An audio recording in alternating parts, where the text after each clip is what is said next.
Leg of the PokerStars Championship 2017. This is day 3 of the main event here at the Ortiz Hotel Spa and Casino in Panama City. The bubble has burst. We are through the post-bubble bust-out bonanza. We have 2 more levels to play today, including this level. Huzzah! Joe Stapleton on your screen, trying to make... We always bring out the string band whenever Joe Stapleton appears on screen. The blinds going to 2,500, 5,000 with a 500 ante. And we have got the chip leader, Igor Yaroshevskyy, on our main stage.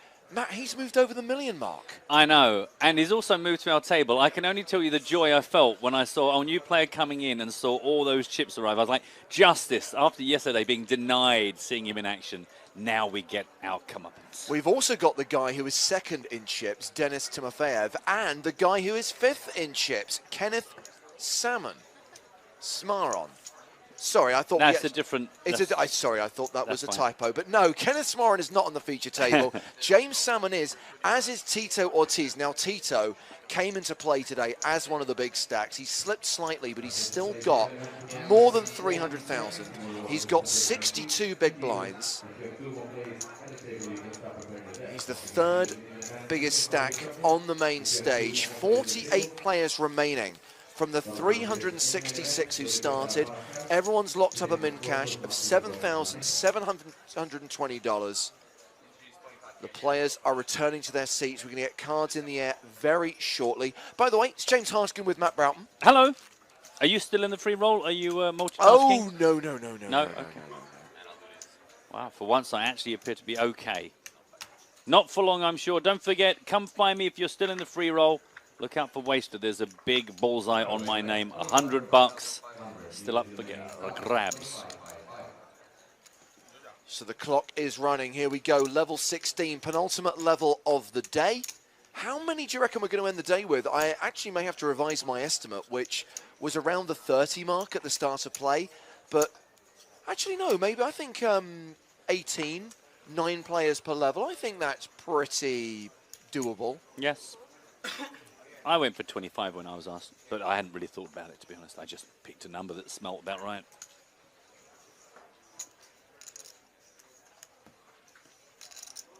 So here we go. A reminder, if you have just joined us, you can get in touch with the booth by tweeting using the hashtag PokerStarsTV. That's the timeline that we're monitoring here in Panama. Alternatively, if you're watching at twitch.tv/PokerStars, my friend and colleague Matthew Broughton will pick choice morsels from the endless stream of chat. Being asked, did we get back to car keys yet? No, we were rather hoping you'd forgotten about that, and we'll probably just ignore you, even though I just read it out. Don't come back to us on that. So first hand back from the break, first hand of the new level. It's been folded to Andres Carrillo, and he is raising. A raise to 10,500, gets a fold from Tito Ortiz and from Denis Timofeev. Chip leader, Yaroshevskyy. Yeah, Track's asking, is this chip leader a good player or just lucky? I think he is a good player, with a hint of good luck, because poker sometimes needs a little bit of it. Well, you mentioned, Matt, that he has not spent much time on the feature table. We brought him up to the main stage, or rather we brought his table to the main stage at the end of yesterday, and he got balanced off within 5 hands. Yeah. But our man on the floor, Paul, has been watching all the tables, and he's been watching Gary play over the last 2 days, and he said he is relentless aggression. Since he built up a decent stack, he has just piled on the pressure on his opponents and has just built, and built. Wow. Hence, he's the first player to move over the million mark. I mean, he's got nearly a 2-to-1 lead over the 2nd biggest stack in the tournament. Yeah. Well, that's good for us, let's be honest. It's not much fun for the players at the table that run into him, but for us watching, that's the kind of aggro action that we do like. Keeps things certainly moving at a blistering pace. So first hand of the new level, and it's a 3-bet from Yaroshevskyy. Carrillo facing that re-raise.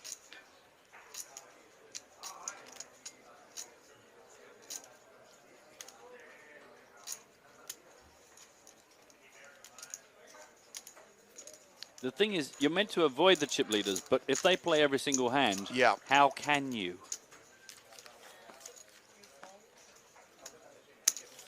Now, early doors, we saw, as we approached the bubble, a lot of interesting pots played between Denis, Timofeev, and Tito Ortiz. It was the Tito-Timo show. But now that Tito has dropped down a little bit, I imagine we might see an interesting dynamic between Yaroshevskyy and Timofeev. Yeah.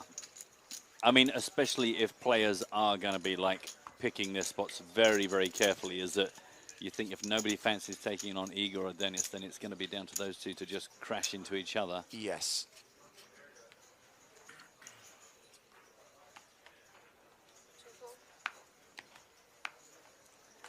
I mean, obviously the table draw as well, the fact that it'll be Denis on the button when it's Igor's big blind, and don't know if that will make certain car crashes just unavoidable.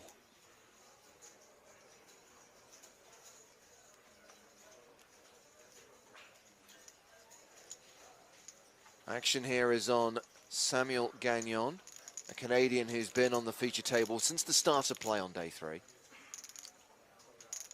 He passes. He is the low man at the table with a sub-10 big blind stack. Yeah, been very patient. I mentioned this before the break. He was kind of one of the guys I expected that as soon as we hit the bubble would just get his chips into action, but is still just hanging on, nursing the real short stack.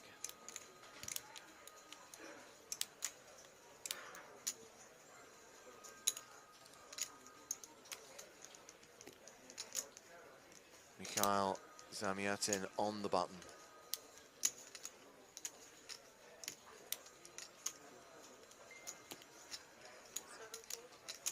He passes as well.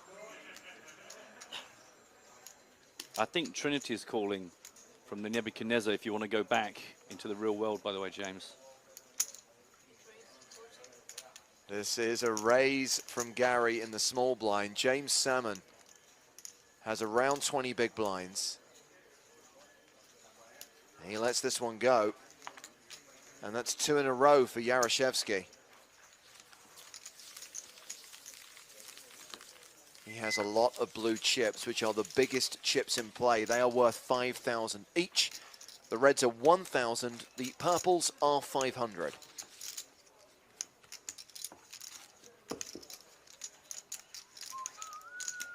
$210 big blinds for our chip leader. That is pretty crazy.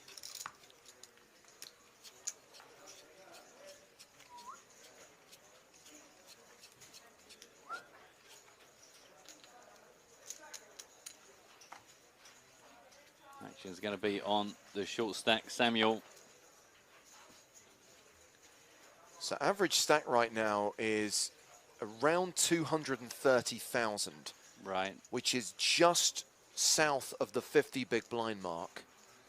So I would expect to see a handful of eliminations this level, but not too many. After yesterday's carnage, yeah, and after the usual ebb and flow, which is tight towards the bubble and then crazy after the bubble, we have pretty much been on pace where we normally are in a main event. Agreed.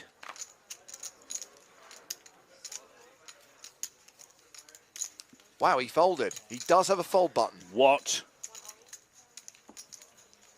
Oh, man. Ace-Jack versus Ace-9. Oh! Sorry, I got out-flopped. A 9 came down, and then I hit my Jack on the river. Still in the free roll. Over 10K now. Come get some. Meanwhile, there is an all-in. Well, do you know what? Yeah, but it's so slow. Look at my one. Bing, bong, bang. Called the action, hand over. How's yours going? We've still got these physical chips. So annoying, aren't they? Well, I think we're seeing a fold here from Timofeev, and Salmon's shove nets him that pot. And yes, thank you, John Delano on Twitter. Hashtag PokerStars TV. We are well aware that the Matrix franchise is being rebooted, and it depresses us all. What a dreadful, dreadful. Just leave it alone. Just leave it. Leave it. Put it down. You want to remake Ocean's 11? Fine. Good story. The original was imperfect. What do you think you're going to do with the Matrix that isn't going to get you absolutely attacked? Why would you do that? Why would you take that project on? I mean, you're just asking for trouble, aren't you?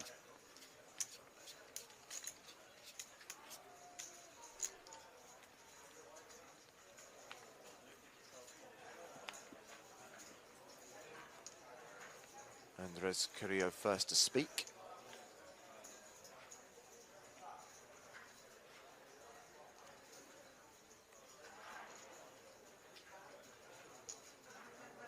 And under the gun raise, methinks.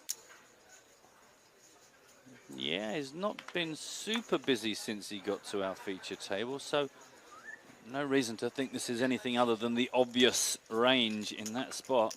13,500.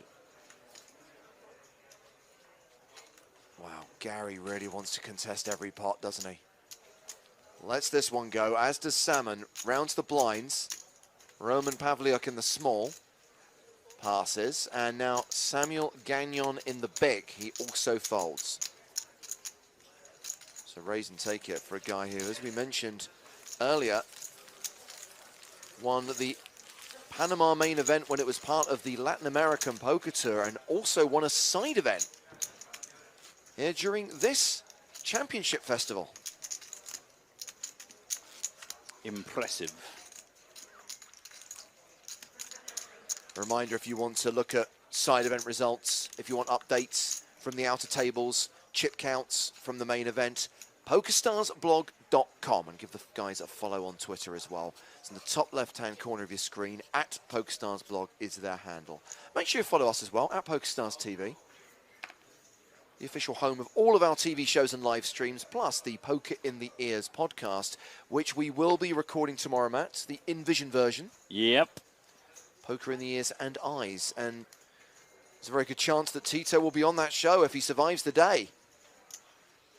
Don't you jinx it.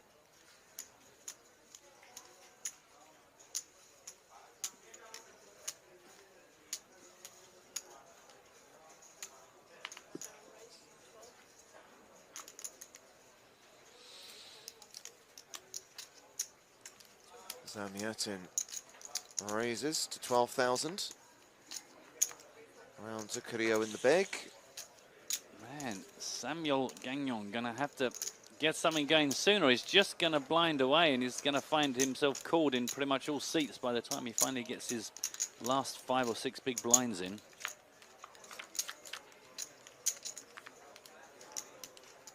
So Carrillo defends, heads up to a king 8-6 flop. 2 hearts on board.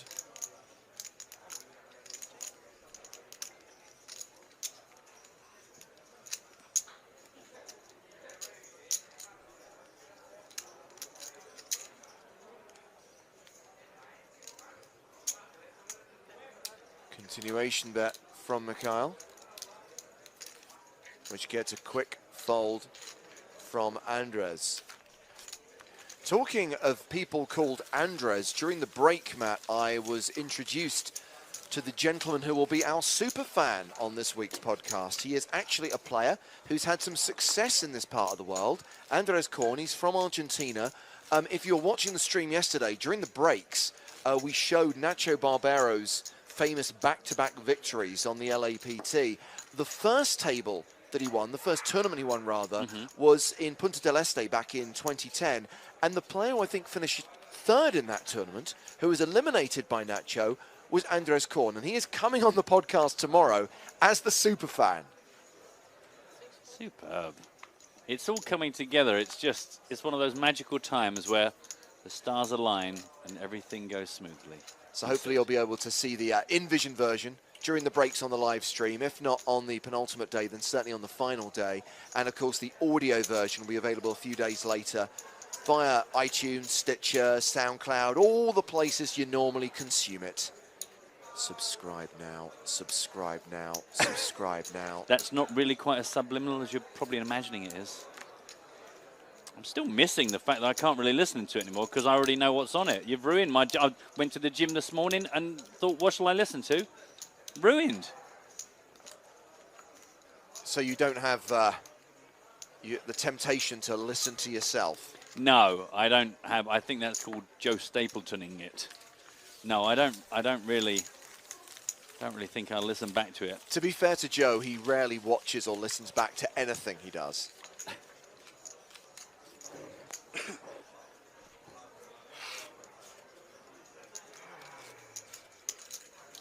There I was on my rowing machine, because of course I have to row went overseas now.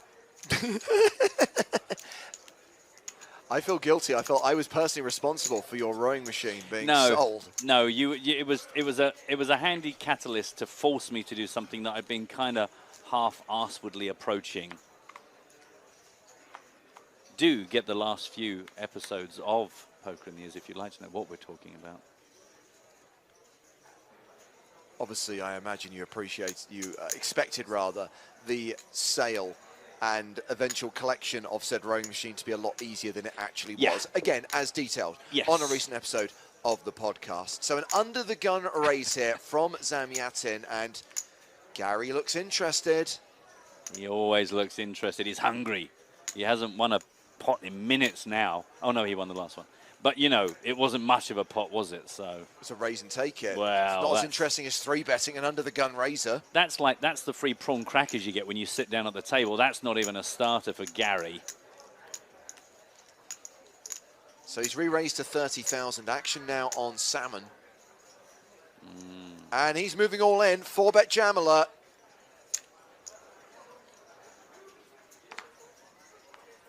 The all-in is 137,500.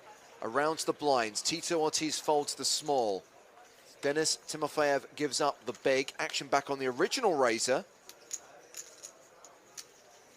Mikhail Zamyatin. Yeah, he's got an awkward stack. He must be wondering if this was a wise move, unless he just gets it all in here.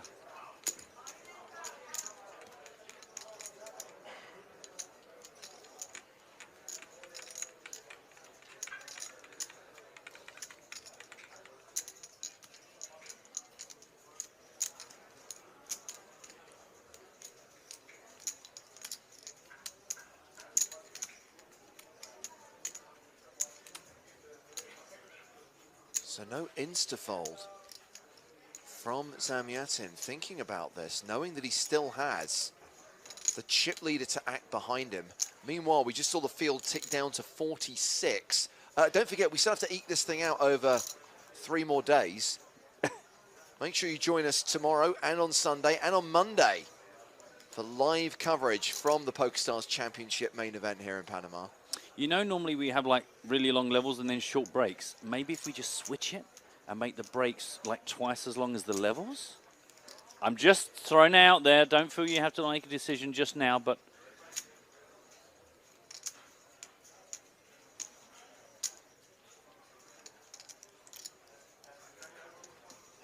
I mean, Zamyatin strikes me as a reasonably solid player. If he's raising under the gun out of that stack, I don't believe he has nothing. But equally, when there's a 3-bet behind you and then a 4-bet shove and it's all into call. Yeah, I mean, Igor, you'd imagine, because he is so aggro, you don't think too much about his re-raise, but that all-in from James Salmon, super strong. So Zamyatin calls, Yaroshevskyy folds. It's ace-king against queens. It is the classicest of all races. I'm surprised about the duel with the queens. I mean, I know it looks strong from James, but because of how aggro Igor is. Anyway, here we go.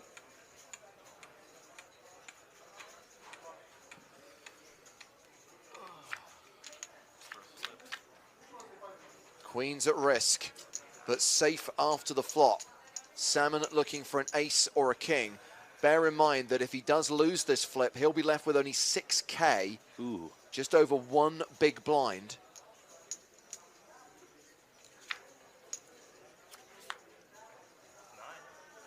Oh. Picks up 1 additional out.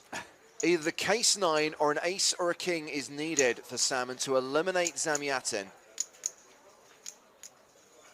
7 cards for the Russian to fade on the river. Which is a king. Salmon gets there and Zamyatin That's what usually happens too. And then when you're about ready to get up, is out. You know about that. Ugh. Obviously, Clara's just going to verify the stacks, but yes, as we suspected, Zamyatin is covered by Salmon, and he is gone. And that's going to take us down to 45 players in the Panama main event. So he cashes for a little bit more than a min cash. Everyone's now locked up 9,780 bucks. Nice. Yeah, got a little way to go before that pay jump again. 31st to be achieved before anyone gets any more than the 978.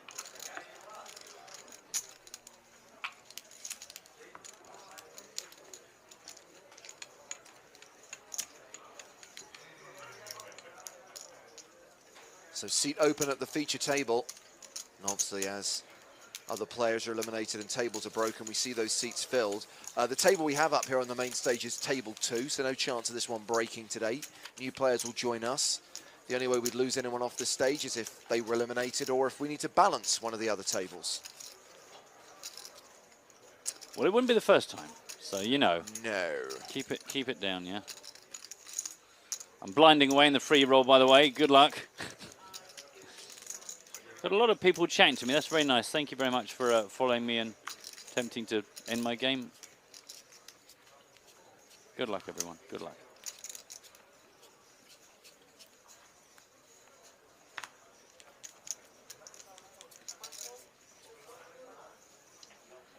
So action here is on Gagnon.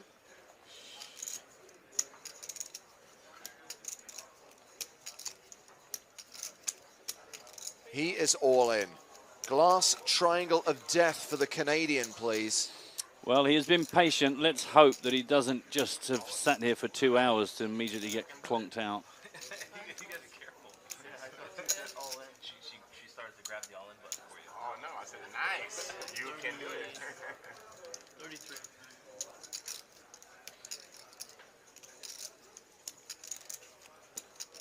Oh, for me seeing that he was all in. Yeah. Oh, I better be careful. I was playing with the guy before I got here, and the same thing happened, and he was like, all in. Like a question.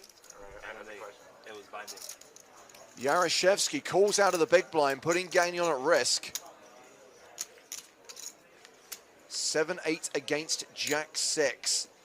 It's a very small shove. Obviously, Gary felt priced in with pretty much any 2 cards. He has got live cards and 41% equity. As things stand, Gagnon roughly a 60% favorite here to double up. Jack high, currently the best hand. This is, however, poker, which many of you will be very familiar with.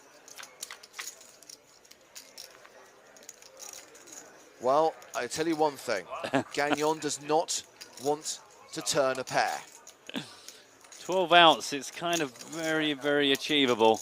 Open-ended straight draw for Yaroshevskyy, plus both of its cards alive as well. Gagnon now a significant favorite. Still 12 outs for the Ukrainian. A 6, 7, 8 or jack eliminates Gagnon. It's a king on the river, and he doubles up. Patience rewarded.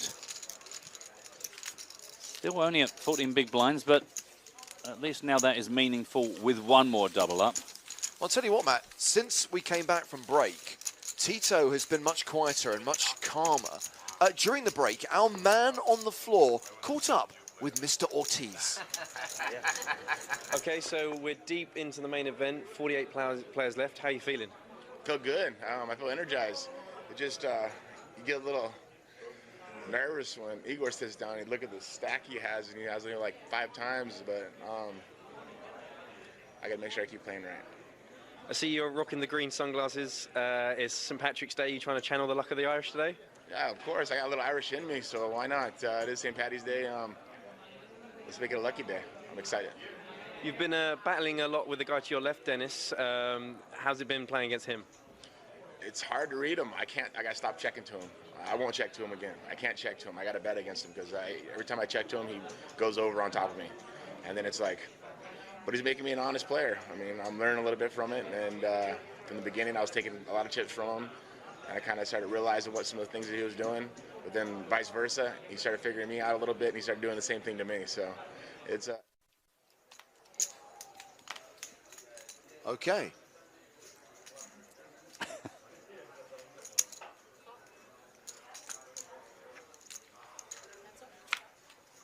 Well, back at the feature table, Carrillo's raise called by Salmon out of the big blind.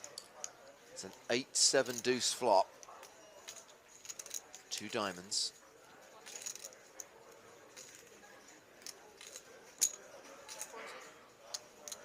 Looks like a continuation bet from Carrillo.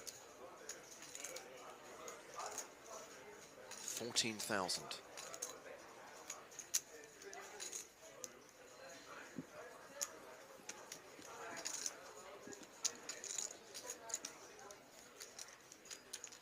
And that's a call from Salmon. This hand goes to the turn, which is the deuce of hearts, pairing the board.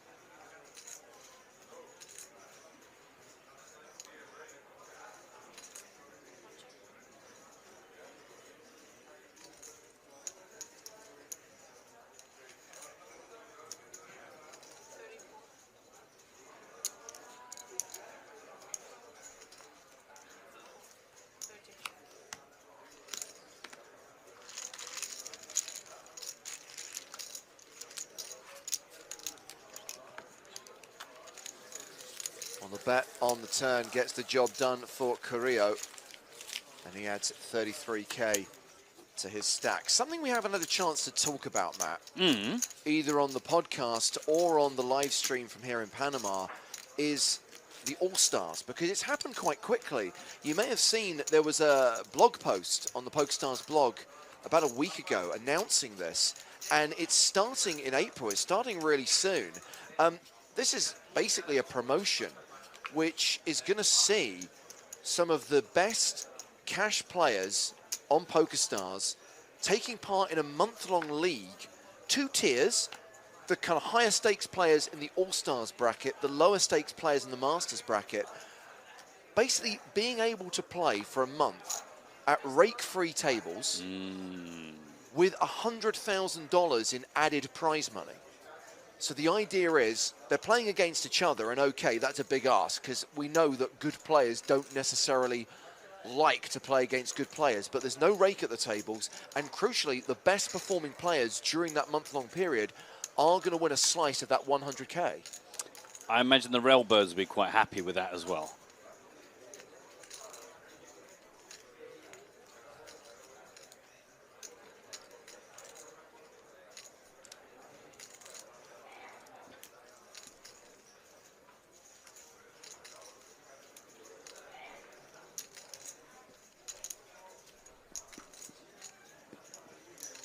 So yeah, if you want to read more about All-Stars, head to the PokerStarsblog.com. I think it was a corporate blog post about it. Meanwhile, we're going to get back to the action here, because we've seen a raise from Timofeev, which has been called by Salmon. Pavliuk with the decision in the big blind. And he's going to 3-bet. And you know what? I do take raises from this guy seriously. I know one shouldn't stereotype, but... Well, also, I mean, we have had a fair few hours of experience of him, so it's not just because he's one of the more senior players. Yeah. He has mostly been playing to type, I'm afraid, you know. There was that hand during the last level, Matt, where obviously Tito Ortiz was facing that all-in from Pavliuk on the river, and it was like 50-odd K into 200K, and you're thinking, wow, Tito's getting an amazing price on this call, but when that guy moves all in, I think you even have to consider folding 2 pair in that spot. It felt so much like a set. Yeah, yeah. I mean, what I always hope in these scenarios is when we've kind of come to these conclusions, perhaps, is I really hope that actually the guys really worked hard to make us feel that way, and he's going to completely utilize and get full leverage out of that. It did also, what I think informed my thinking about that hand was Pavliuk's body language as well. I mean, you look at the guy, he's quite stoic, and during that hand after shoving the river, he seemed to be trying very hard to be looking concerned. Yeah, looking a bit twisted and turned here, yeah. And as Joe said, some of the older chaps, they do love a bit of the old, no, I guess I go all in then. True that. True that. With your blessing, I'd like to give something away, James Harskin. Let's do that. Let's just see how this hand plays out, because I feel we could see a tangling of the 2 biggest stacks of the table here. Timofeev has raised from the hijack, but Gary is counting out a 3-bet. He's dropped below the million mark, mind you. Oh. Now he only has 200 big blinds. I mean, that's the problem with No Limit Hold'em. Just like that, you can go from, you know, from 200 big blinds down to a sub 200 big blind stack. So 3-bet to 38,000. That is quite chunky. Chunky. Gagnon in the big blind. Fold, so back on the Russian. And he passes. And that is going to see Gary move back above the million mark. I was starting to worry there. Just during that street, I thought he might be losing it here.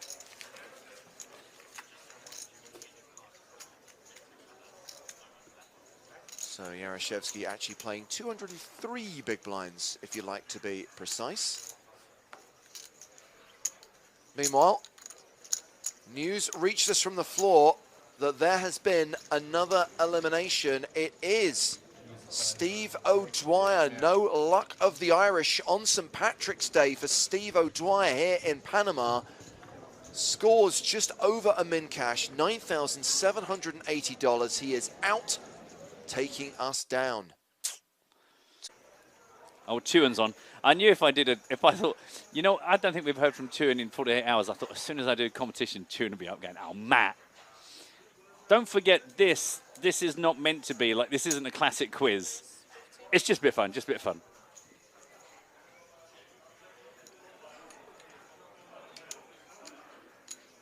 Well, Tito did not raise this time. He limped in the cutoff. It's Timofeev who's raised from the button. And now Yaroshevskyy is considering his options from the small blind. That is a call. Still got James Salmon to act in the big blind. He's folded, so back on Tito. Do you really want to tangle with these two guys? Out of position, or rather sandwiched between them? The thing is, this is just like the worst situation for Tito, because he's probably the most likely player at the table to kind of not get bored, but want to be involved. And he's just got these two monster stacks around the table from him. He's going to have to just be so unfairly patient.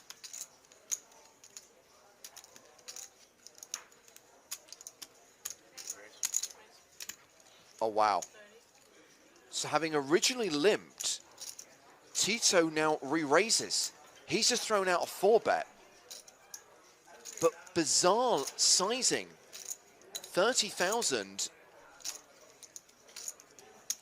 Yeah, we were having this conversation with Felipe Ramos saying it's one of the interesting things is that Tito's instincts are often good, but his bet sizing is just very unusual for most of the situations that he's making moves in. So if he's hoping to achieve something with this, a lot of the time it's kind of a little bit skew-if. A 3-bet rather than a 4-bet. My bad, of course. Timofeev, the original raiser after Tito limped. But crucially, this is a sign from Tito, I guess, that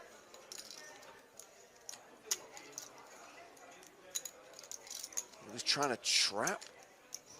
Very interesting hand.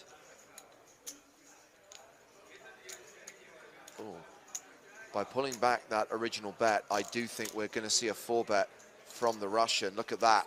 A fistful of blue, a quick fold from Yaroshevskyy. Action back on Tito. The 4-bet from Timofeev is to 80,000. I mean, this just could be a cooler. It could just be two monster hands. Yeah, Sammy Ace is saying this is really bizarre sizing. What's he trying to accomplish? We just don't know right now. Well, unless he was trying to induce, but as I said, whilst I think Timofeev is more than capable of making some moves, I figure he probably is strong, and I guess Tito not as strong as perhaps we thought he was. Well, I can tell you there's an answer that is not correct, but it's going to take us in the right direction. Okay. Firstly, Sean McCarthy has said owl in shower, but in Spanish. Well, you've got two of the elements, but we'll come to that. Steve Harvey is saying hoy un peligro. One of those words might be right. James, let's talk more. Let's tell people. We had a conversation the first day I got here, and we were talking about what an amazing venue, what an incredible hotel room. Yeah, and the rooms come with very nice bathrooms, which have walk-in showers, wet rooms, which I'm a big fan of. I love the kind of walk-in wet room. There is just one small issue with the wet rooms here. Yeah. The drainage, not great. And should you be in the shower for an extended period of time, you know, let's just say your feet tend to disappear below the water. Yes. So this was something James said to me. I took a shower. I didn't have a problem. The next day, I had a problem. A little bit more information for you there. A little bit more information for you there. So what was the message again that I left? 3 words I learned off Sesame Street. What message did I leave for my housekeeping? Can I give you a little bit more? Timofeev has raised to 10,000 here. Round to the blinds. Just Pavliuk still to act. Oh man, Twitch, sorry to interrupt, Twitch getting really close. Don't forget, I don't speak Spanish. This is like real simple stuff that I got off Sesame Street. Think about that. But you're getting very close, everyone.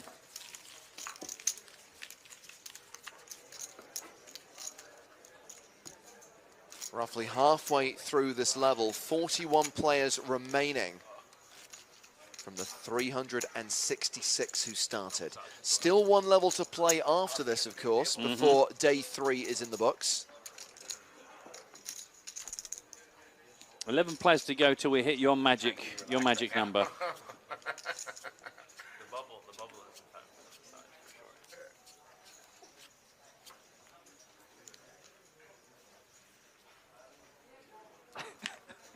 Snagger's coming with the drains blocked. That is not Spanish necessarily. I could be wrong.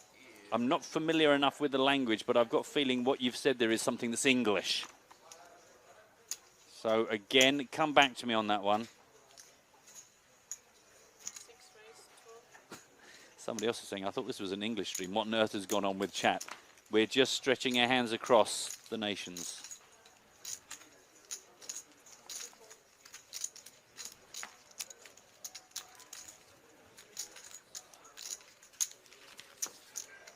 Well, that was raise and take it for Timofeev once again.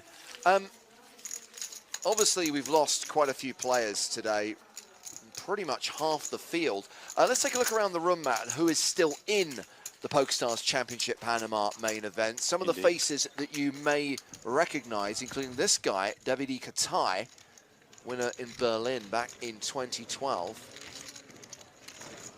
Adrian Alan was the runner-up to Jan Bendik in Monte Carlo last year. Are you actually going to say Belgium? Of the high roller contingent, we still have JC Alvarado, plus Jason Kuhn. Talking of Jasons, Mr. Wheeler still has chips, a decent-sized stack by the looks of things. There is Captain Caveman, Byron of that ilk. And that's Pablo Gordillo. He is the guy who won the Sunday Kickoff, the Sunday Storm, and the Bigger 55 in one day back in 2014. I think I might have broken Twitch. Oh, no. Everyone's having a nice time, though. It's the most strangest Twitch I think we've ever had. Twitter's looking pretty weird as well, let's be honest. Has anyone actually got even close? Yes. Yes. The only thing people are... I picked Sean. He says peligro, which is like warning, danger. But then he's gone drainage obstruido. Now, I'm pretty sure he's made that up. Or maybe that is Spanish for the drains are obstructed. But don't forget, the kind of the key thing here was that these are 3 words that I picked up from Sesame Street. I'm going to help you out further. But Sean is thinking along the right lines. He is thinking on the right lines. And in fact, I can tell you that the first of the 3 words is peligro. The thing about the owl, there used to be this, one of the cartoons on Sesame Street. I don't remember this. I mean, I was a huge Sesame Street fan as a kid. Right, an owl would fly along, right, and it would stop, and there'd be like a hole in the road and a barrier, and it would land on the barrier and turn to the camera and go, peligro. And then it would take off, and there might be an electric line that had dropped on the floor, and it would land and it'd go, peligro. And it would fly to all these things. That sounds creepy. But the funny thing was my sister, who's a bit thick, thought that this was teaching us the word for owl. So she just thought that peligro was owl. I'm like, why would they keep putting this owl in such dangerous situations if that was it? So it starts with peligro. What I have been trying to get my housekeeper to say, I went, warning, something, something. You're very, oh my God, people are just so close.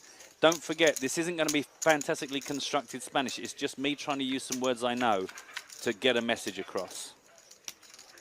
You're watching PokerStars TV. Do you know, I can't read them all out. I would love to bring some of the dreadful ones where people are clearly just making up what they think might be Spanish words.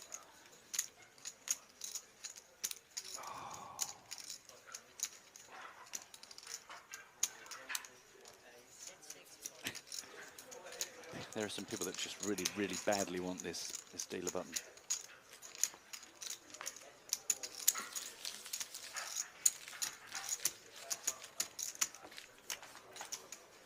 Well, a short while ago, we showed you some of the better-known faces remaining in the field.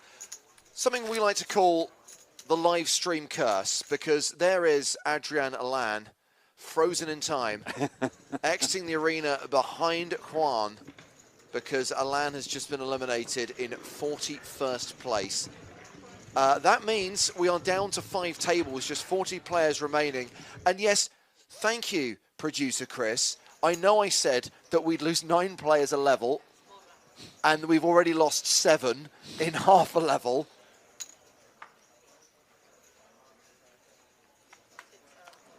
Yes, I appreciate that with Adrenaline going out, that's 8 in half a level. I may have been a little bit off with my predictions, but there's no need to rub it in.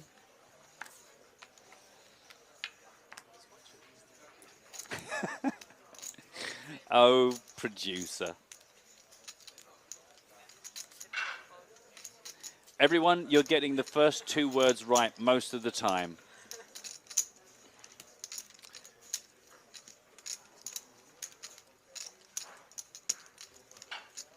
Starts with peligro. That's the first word. It's like that Mastermind. Everyone used to play that Mastermind in the 70s and 80s. Very popular guessing game where you were told how many you had right, but how many were in the wrong place. It's a game with little coloured That's balls, it. right? Yeah, yeah.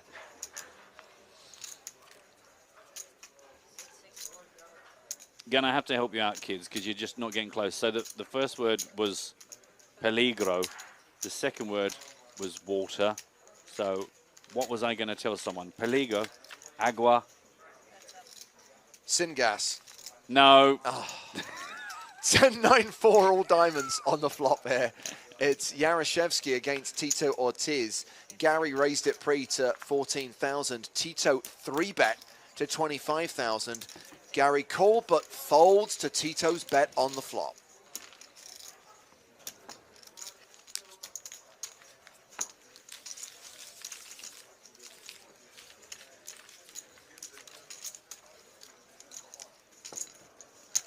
So Tito currently playing just shy of 325k. Average stat right now, 275k. We are now playing above a 50 big blind average. So things could, and this is me keeping everything crossed and willing this to happen, things could slow down for the second half of this level.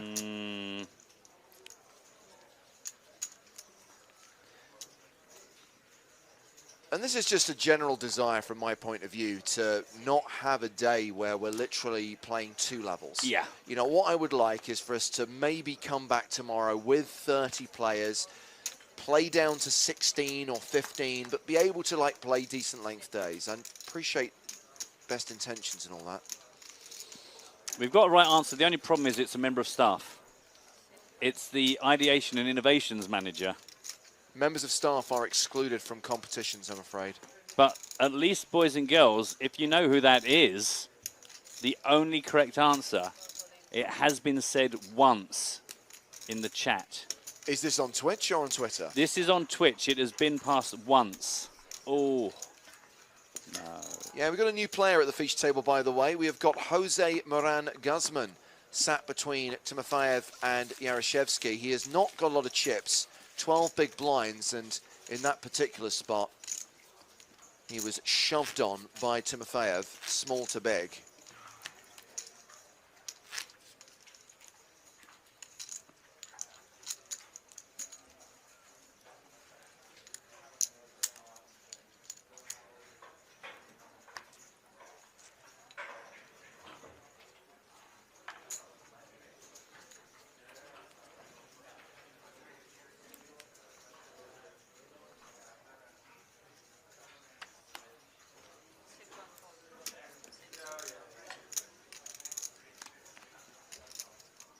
By the way, I want to make it clear, I would not have left any sign at all. Really? Your problem, you sort it out. The thing is, I actually would have rung the front desk. To be fair. I did go down to the front desk, but I was having the shower, and I turned around, and it overflowed out of the shower area. Which is what I feared. All across the bathroom. It started creeping around the door into the hallway. It had really gone to town.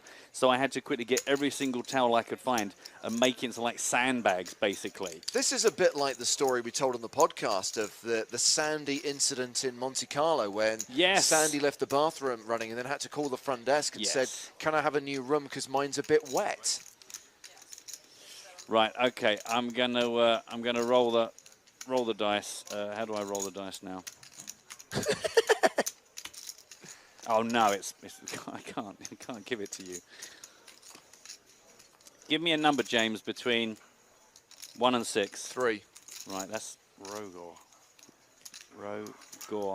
Right, boys and girls, thanks for playing. You had way more fun with it than I really thought you would. So I can tell you now that the answer I left was peligro. Agua aquí. So danger, there is water here, effectively. That's what I was going for. And I can tell you, it was randomly done. Davina Dar has said there were a lot of people answered straight after me. You actually, when I did the random roll, you also won a second time. Stop slow rolling her. Sorry. I'll make it up to you. Don't know how. Rogor, you are our winner on Twitch. Not entirely sure how I get in touch with you. I've not really had a Twitch winner before. I wasn't really expecting that. But well done. Send me a message, and I'll work that out. Apologies to all the other guys. You were right, but you just weren't lucky. Anyway, it's good to know I'm not the only one whose shower doesn't drain. By the way, we have got three-way action here. Timofeev was the pre-flop aggressor after Tito just limped. And we've gone three-way to the turn, and this is a delayed continuation bet from Timofeev after everyone checked the flop. Gary deciding whether to call. Looks like he's counting out a raise here. Loads of them blue chips.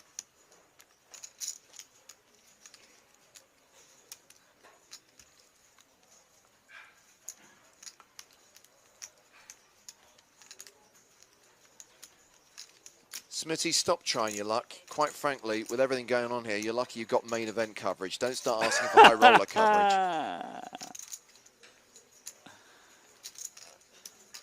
It is a raise.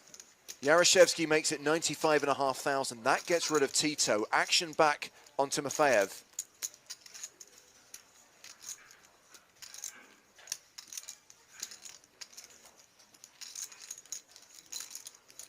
You're not going to get no reads off Gary. No, there's nothing. There's absolutely nothing coming out there. Don't even waste your time looking at him. A lot of checking is my instinct from that recap. Well, yeah, the limp from Tito started the hand, then the button raise from Timofeev, called by both Yaroshevskyy and Ortiz, checked around on the flop. The bet from Timofeev on the turn, raised by Yaroshevskyy, and that raise wins him the pot and sees him boost his chip lead, not just at this table, but also in the tournament. 210 big blinds near enough for the Ukrainian. Super scary. Pressure, pressure, pressure. Build them stacks.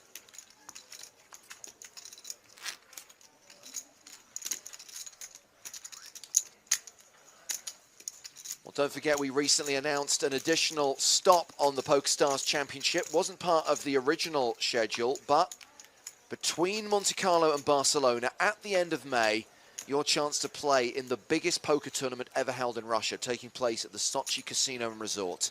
The festival runs from the 20th to the 31st of May, 30 events, and you can qualify now on PokerStars for a seat in the main event, which has a guarantee of nearly $2.6 million. Just search for Sochi in the tournament lobby.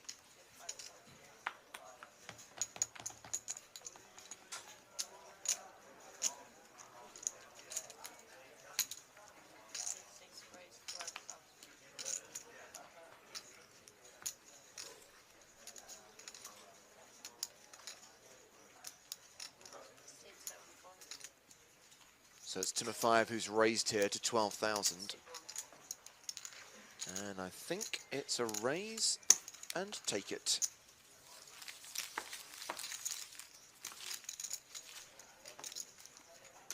For a moment, I thought that Tuan had as his profile picture on Twitter a shot of him and you, but actually it was Griffin Bencher. Griffin, yeah, I did lean over thinking, I don't remember having a selfie with Tuan. And just to be clear, I don't actually think you and Griffin look alike. It's not the classic all men with glass and beards look the same, but Twitter avatars are quite small. Yes, yes.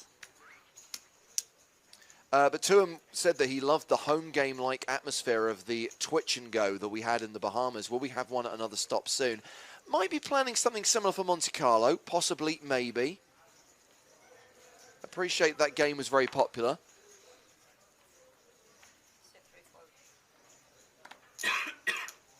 But as far as our coverage here in Panama is concerned, we're sticking to the main event.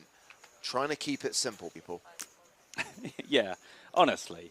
I know this looks just incredibly easy to just roll these things out, but let's just take it one thing at a time, right? Undersea Monkey is sitting down for his cash game and to finally join us on PokerStars TV. Has it been carnage? I mean, the post-bubble bust-out bonanza was pretty chaotic. I should say, Undersea Monkey, you've missed the best part of the day because the bubble was pretty meaty.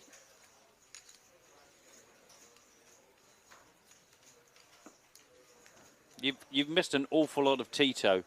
I mean, I know we've got a lot of Tito fans, and Undersea Monkey, if you are a Tito fan, you blew it.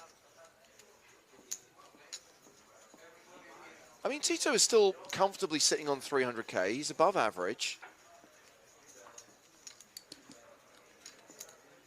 Certainly slowed down after the break, just reeled things in a bit.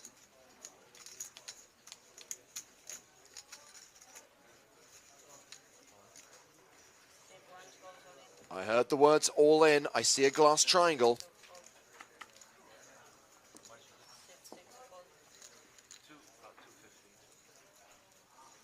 Timofeev opened. Yaroshevskyy 3-bet. The shove from Salmon is for nearly 250,000.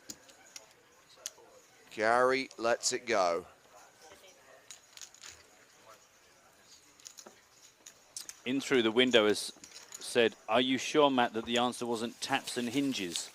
Good memory. Wow. Good memory. Wow. That is a throwback to Deauville 2015. Wow. Good memory.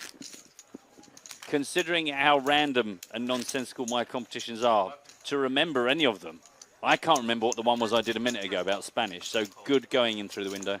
I remember the taps and hinges from a service station between Calais and Deauville on a journey that Matt and I still reminisce about to this day, and Joe is desperate to wipe from his memory. Wakes up in the middle of the night screaming, remembering that awesome trip that me and James had with Joe in the back.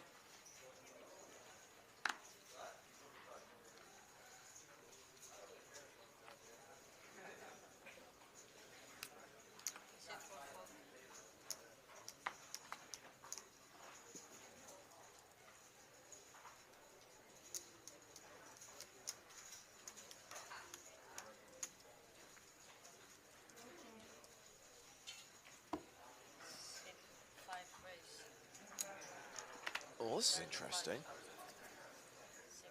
Under the gun +1, Tito throws out a raise to 35,000. This is a 7x raise. Yeah, very funny because I've just been asked by one mark, what are the blinds? We're at 2,500, 5,000 Yes. with a 500 ante, so very unusual. We've already said about his bet sizing into pots, but just to open things up, his early position, but question mark, question mark, question mark. Well, he's been called, and Gary's going to play this flop against Tito in position.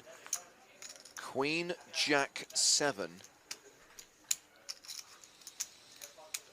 I mean, the good news is that I guess that a lot of the sort of hands you might want to put Tito on to make such a big raise in early position.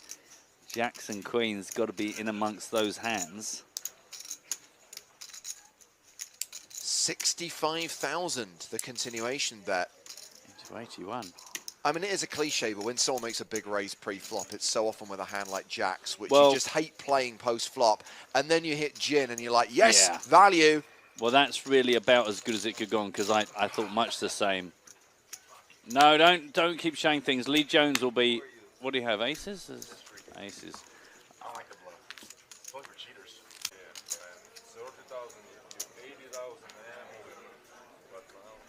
Swan Grant is asking me, any players here this week that were at the Bahamas? Yes, plenty. Some of our qualifiers even.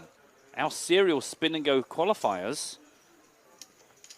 We profiled them a little bit earlier on, I think towards the end of the last level.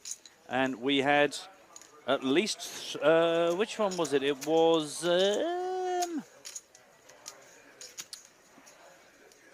Adrian Gruber, the guy, the Nando's manager. He qualified for the Bahamas. So as well as some of the superstars, just some of our qualifying guys. Sadly, Adrian Gruber is out, but I know we keep banging on about these spin and go qualifiers, but it's just such an amazing way to get here. In the front, there's a purple chip amongst the blue chips. $10 into a trip out to Panama. Anyone? A trip out to Bahamas? Anyone? You know, that's the way to qualify. And without being mean about it, if you don't really rate your game beyond like a recreational player and you're worried about sitting in the big satellites and playing hardcore tournaments, spin and go, it's fun anyway. If you don't manage to bink one of the tickets, you're probably still going to do okay for yourselves.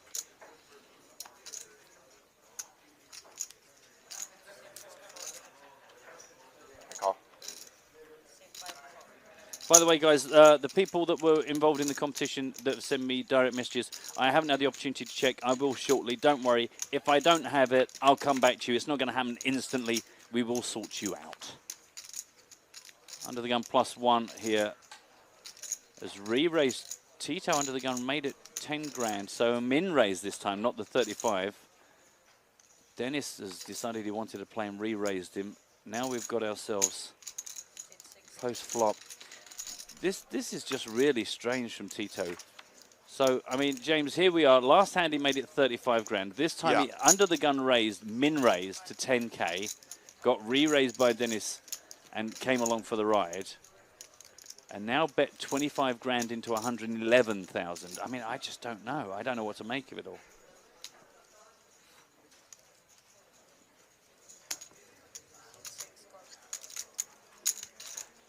So 25,000 apiece on the turn. The river is the 4 of spades. This is a straighty board. Very unusual. I mean, the only thing to be said is that Tito has been aggressive in every single street, even though he just called the re-raise. He did open it under the gun, albeit a min raise. 50,000 on the river. Okay. A little bit more usual, I guess, into 160. It still follows no particular pattern.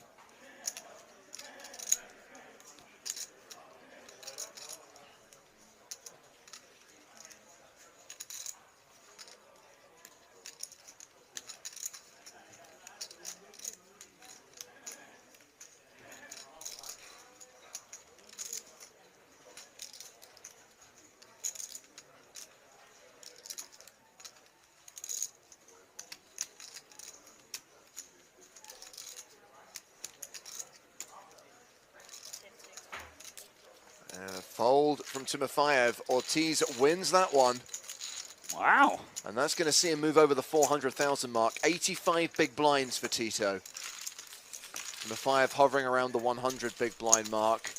And then you got Gary, still playing close to 200 big blinds. Blinds up, by the way, in 25 minutes. That's when this level comes to the end. We'll take our final break of the day, and then we'll come back and play the last level of the day. Two shorties on the main stage. Jose Moran Guzman has 11 big blinds. Samuel Gagnon has 10 bigs. Average stack right now, 275K.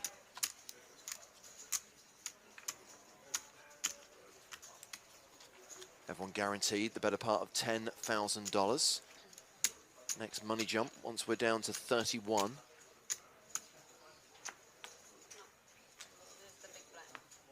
Just to let my winners know, I have received your messages. Thank you very much. I don't know why Jimmy Bluffett sent me a message, said, send me something nice. You didn't win. You weren't one of the winners. I don't know if you thought I just would forget that, but thanks for trying. Unbelievable. We need to create a list of people who claim to have won competitions who haven't, who should therefore be declared ineligible to ever enter or win anything in any contest we ever do. Because that is just so lame. The length that people will go to get a t-shirt or a dealer button.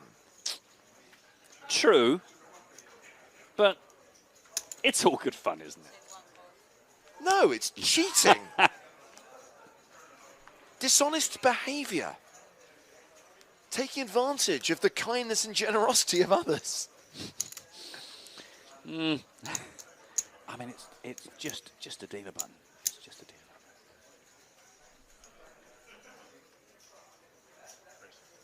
Here he comes again. It's so funny, isn't it? Well, this time, he's in a position where he can make it bigger because this is a 3-bet, and there has been a call of the original raise. Yaroshevskyy opened to 14,000. That 14,000 was flattered by Salmon. Tito now 3-bets to 30K, so ironically, this is a situation where he should be making it even bigger. Yeah, yeah. It's not much of a squeeze when it's just double the original bet. Quickly called by Gary, and now Salmon's thinking, oh, I'm getting a good price, I can call as well. So 3-way to the flop in a 3-bet pot.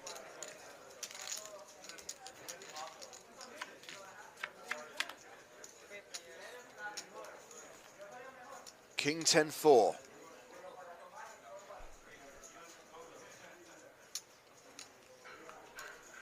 Tito about to continue into 2 opponents.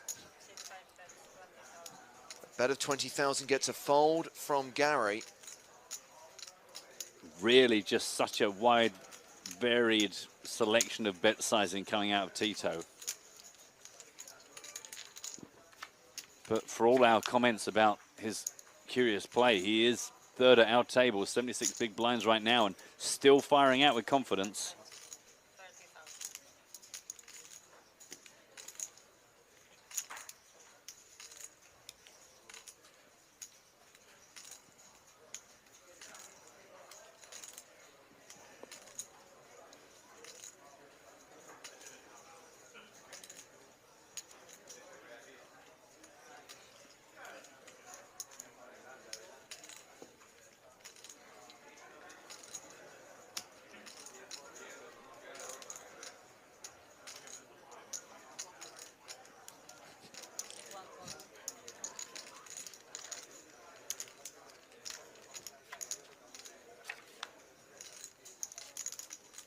So 20,000 on the flop, 30,000 on the turn. Tito checks river.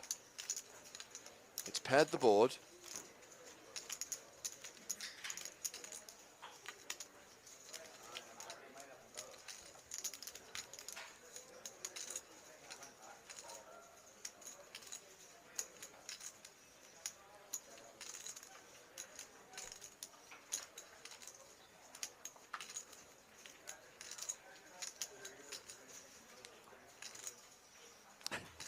What does James do here? It's like, do you know, I've no idea where I am.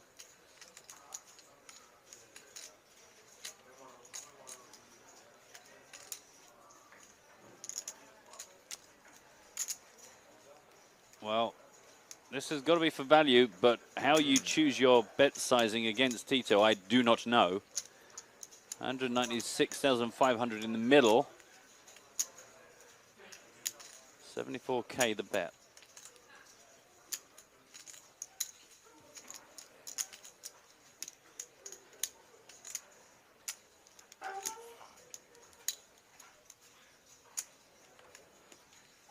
Tito just said, darn.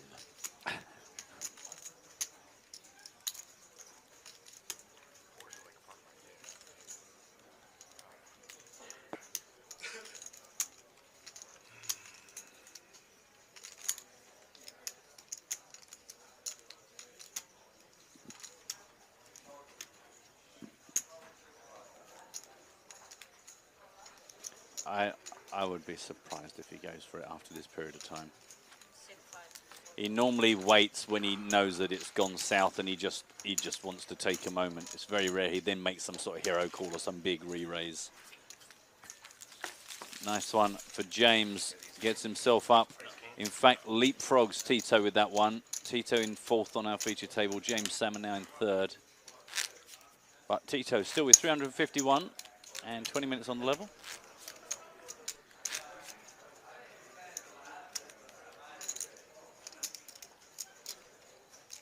So 20 minutes left on the level, 20 minutes before the break. And we've lost another player. That is Lucas Blanco, who was on the feature table yesterday. He's been eliminated. That takes us down to 39. Also gone, Clement Rusev, one of our spin and go qualifiers, out in 39th. Now this guy, who has played about 10 big tourneys in his life, qualified for this because he really, really wanted to go to Panama, said it was poker on TV that got him into the game, and he has just turned $10 into $9,870. That'll do.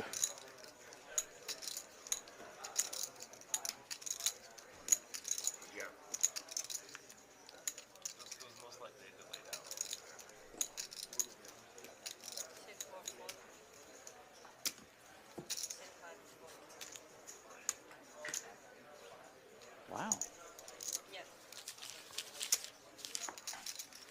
Wow, a walk. By the way, listen, Twitch. As you know, I'm a big fan of you, and I'm just treating you like a superorganism here. There's just like, I'm just not dealing with anyone specifically. I'm just dealing with you as a hive mind. I don't have like a huge sack with me that's full of T-shirts and dealer buttons and stuff. I got like a list with a very small amount of things. And anyone that makes the effort, and you boys and girls and the girl definitely made a lot of effort there with my competition, and I do want to acknowledge that and thank you for it.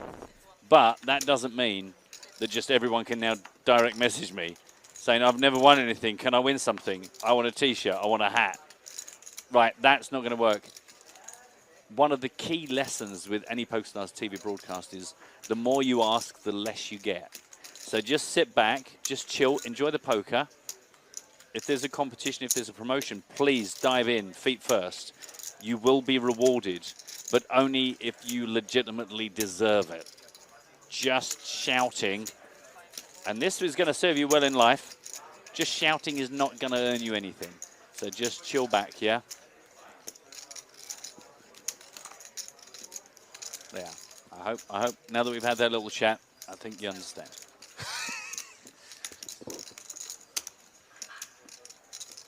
Man, life has become simple. A walk followed by a simple raise and take it. Andres Carrillo is in good shape as well, 231,000. We've only really got the 2 short stacks. Samuel Gagnon, who's just, I mean, must be having the most boring day of poker of his life. I thought he was just hanging on to get through the bubble, but I do hope he realizes the bubble has burst, because otherwise he is playing a tremendously short stack for a tremendously long period of time. Indeed. And Jose Moran Guzman also sitting with 9 big blinds. Jeff is impressed by Salmon, taking advantage of the 3-betting war between the 3 big stacks in front of him with well-timed shoves.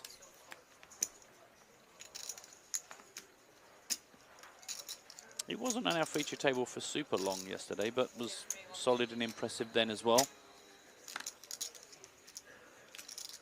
And now, as if he had heard me, Samuel Gagnon getting it all in for his last 49K.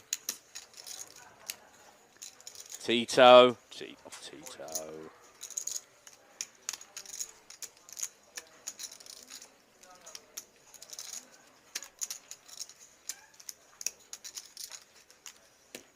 Tito is interested. Nah. A lot of players behind him, to be honest. I wonder if that gives those guys information. I always think this, you know, when somebody dwells on a call of an all-in, what might they have? Does that mean that if I've got an ace, that one of those aces has gone? Was he thinking about it with an ace-jack suited or an ace-10 or something that he just didn't fancy yet?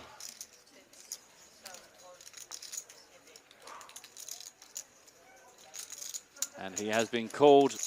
Denis Timofeev is going to look him up. It's a suited 10-8 versus ace-king. 60-40. Samuel at risk, finally.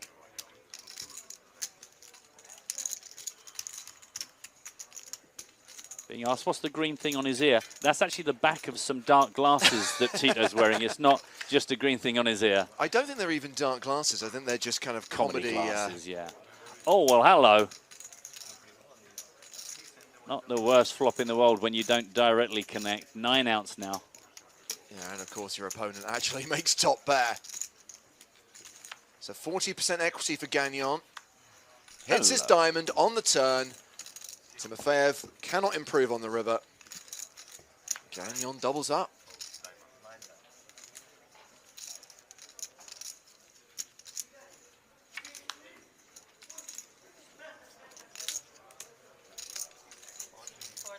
Well, they are. That would be why he's so patient, because he knew if he just bided his time, he could get back up to 21 big blinds with about 13 minutes on the clock. Now, obviously, I'm happy for Samuel Gagnon. I'm also happy about the fact that we didn't lose another player and get down to 36, because... Is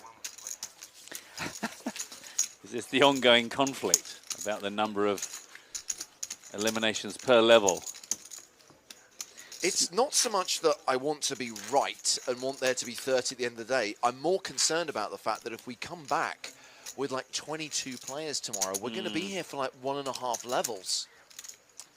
What's the weather like tomorrow? Is it going to be nice in Panama? I mean, I wasn't expecting to get a tan, but I won't say no.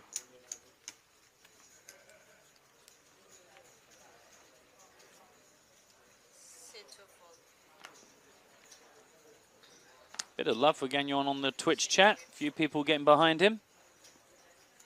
What about Canadian players in the tournament?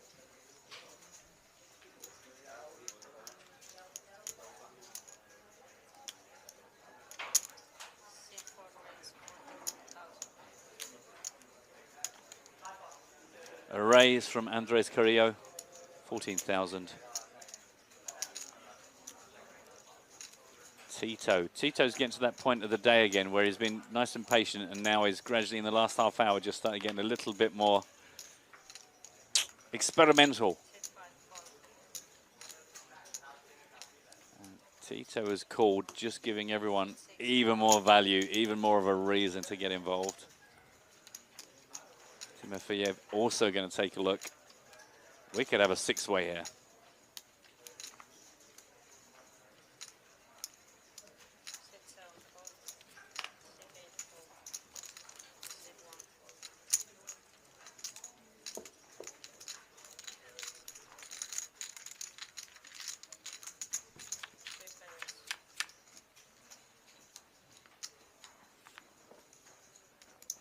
Tito in action again, a 10-9 deuce flop. 3 players involved in this hand, the other 2 being Carrillo and Timofeev.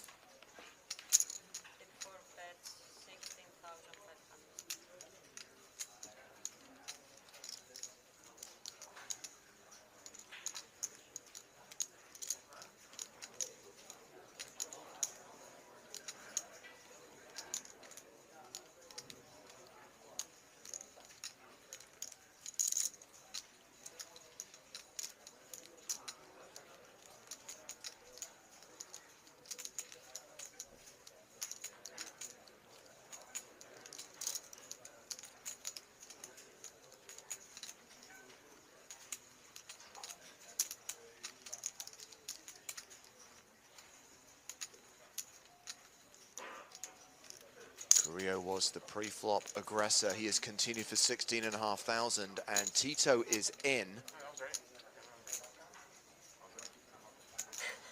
Confusing me. Action now on Timofeev.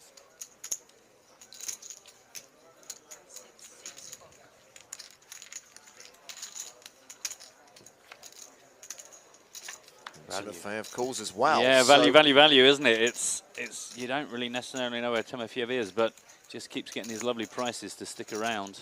three-way still as we go to the turn. It's the ace of diamonds. Carrillo slows down. He checks the action. It feels like these are the spots where Tito starts betting.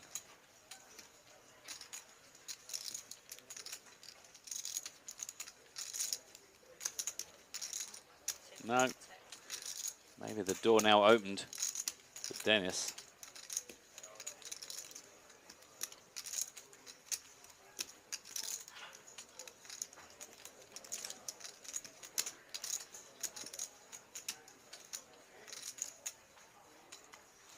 $103,000 after all this action.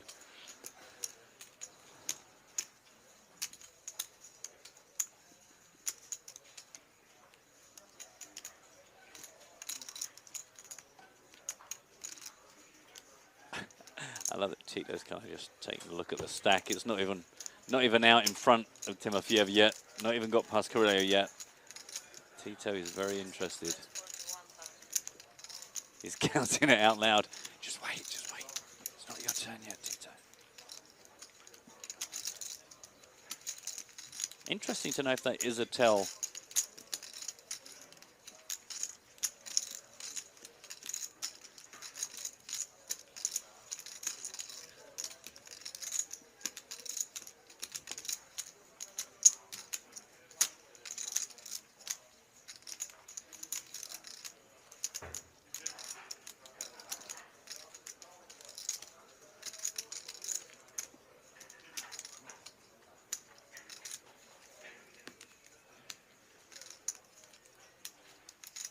Carrillo taking a look at the stacks he's up against here.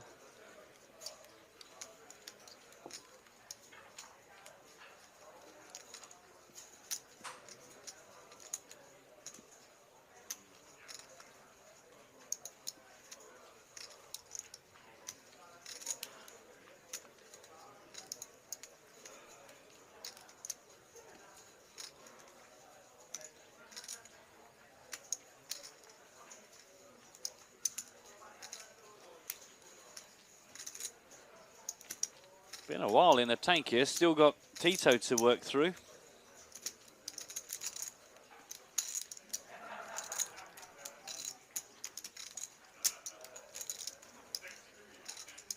Let's ruin that shot. It's all nicely lined up, and bang, great big melon of Tito in the way. Now, see, when Timofeev made his bet, Yeah. and the dealer called it out, Tito mouthed back 41,000, like as if like he was really considering it, even though Andre Carrillo was still to act. Kind of like he was confirming it in his head.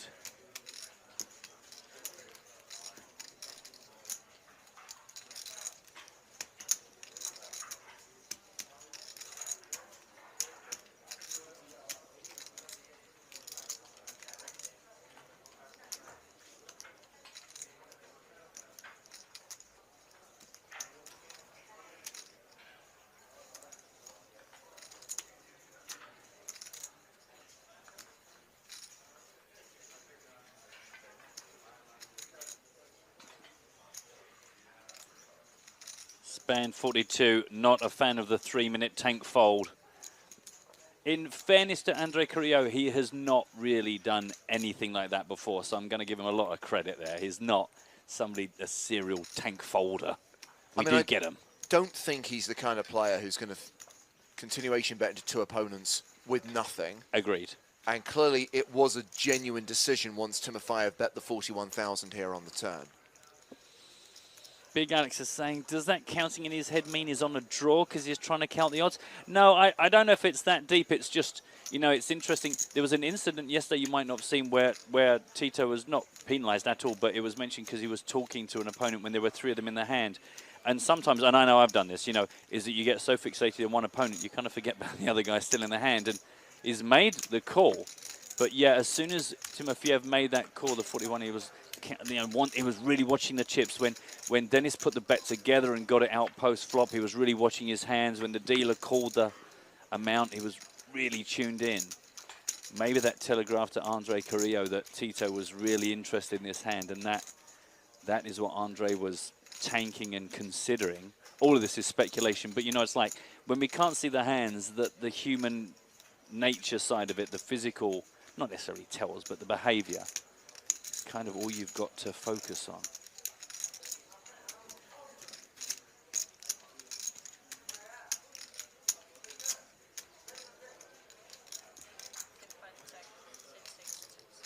Check, check. We're going to get to see what Tito had, which I find delightful. Queen 10. Wow.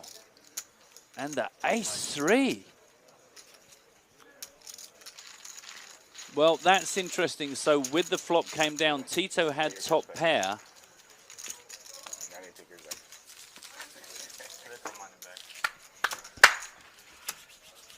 So maybe Tito's interest, he knew he was in good shape on the flop, but all he did was check call.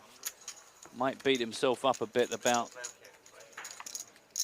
that he missed an opportunity to actually take control of the hand. Interesting. Nice to actually get some hands at showdown, though. Don't forget, Monday is the day for all the cards up coverage, if that's what floats your boat. We can see Tito still in good shape, 278,000 for him, 55 big blinds. Timofeev up to over 500,000. Igor Yaroshevskyy, top of our table, top of the tournament, just shy of 1 million. He's bounced up and down somewhat, but still in fantastic shape with 3.5 minutes still on the level. And as you see, reminder, we're at 2,500, 5,000, 500 ante, 36 players left. Got a break of 20 minutes coming up in 3 minutes, and then come back for the last level of the day. Selfishly, we'd kind of quite like things to slow down. We don't have to come back and have a real short day tomorrow. Bottom of your screen, by the way, what's coming up in the break. If you're a lover of Helmuth meltdowns, I watched this top 5 so many times in Rozvadov. You're welcome to it. It is pretty standard. A lot of Helmuth blow-ups.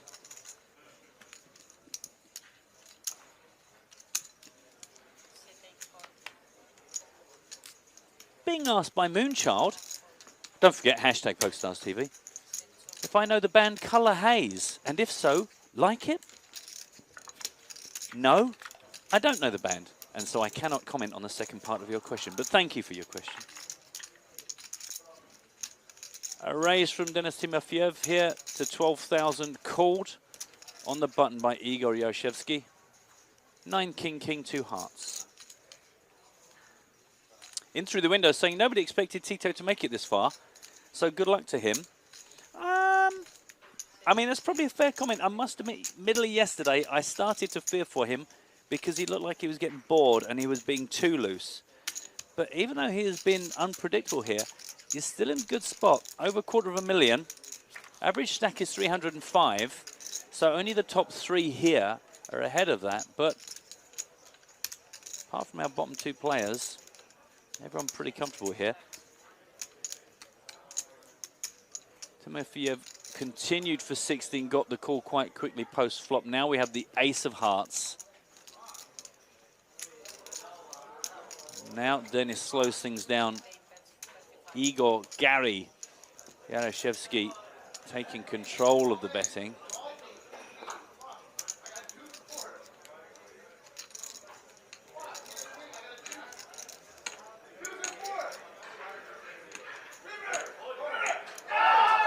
Oh, wish I was on that table. No idea what's going on, but somebody's having a lovely time.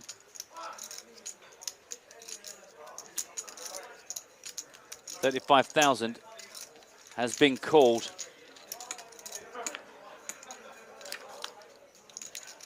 And now a fourth heart on the river, the 3 of hearts. Be interesting to know if that call on the turn by Denis was to try and get a cheap showdown at the river. Check, check, everybody show. Come on now.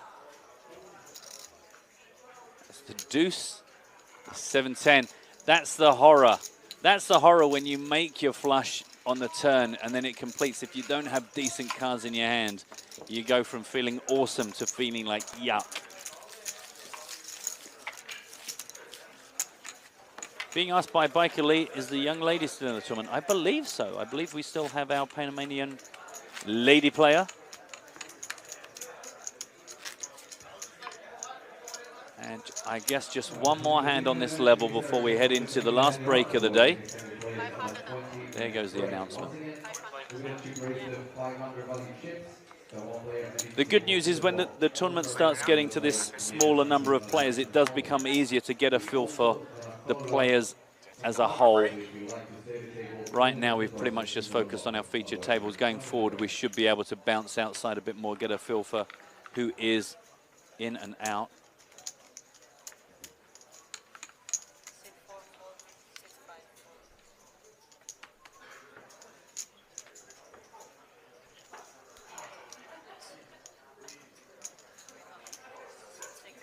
Folding around. Chips being taken out of play. That's what you can see going on. We're not losing Denis. He is just buying all the small chips off everyone. Because when we come back, we'll be at 3,000, 6,000 with a 1K ante. So the 500s being taken out of the game. My God, Roman Pavliuk, I've kind of forgotten he was here. He has been very quiet. While Tito and the big stacks have mostly gone to war. Blind on blind to take us into the break. 8-7, 4-2 hearts, 14K in the middle. I don't expect either of these guys to get out of hand unnecessarily. Samuel Gagnon has been so short, managed to get himself up to 20 big blinds. So imagine he's not going to go up against one of our tougher table mates.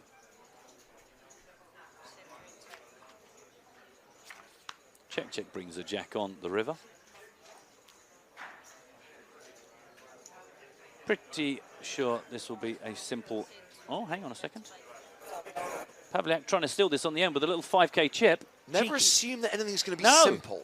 Well, the thing is, you know, it was check, check, post flop, check, check, post turn. I guess you can rep the jack, but I don't know if there's a huge amount of value in doing that. But as it is, it's going to work out. It looks like it's a positive mood for Roman. Samuel playing with his cards. Oh, it show the base. I don't know. Lee Jones would be turning in his grave if he was dead, but he isn't, thankfully. Look at him. He's saying, look, I'm folding the 3 to you, yeah? Folding the 3 to me, yeah? I'm a psychic. So that brings this level to a close. We have got a 20-minute break, followed by one more level of poker to play today. We're going to stick with this table. Blinds are going to go up to 3,000, 6,000 with a 1,000 ante when we come back. So 90 more minutes of poker to play today. Make sure you're here to see the chip leader and Tito Ortiz battle it out here at the Panama leg of the PokerStars Championship 2017. Live coverage continues.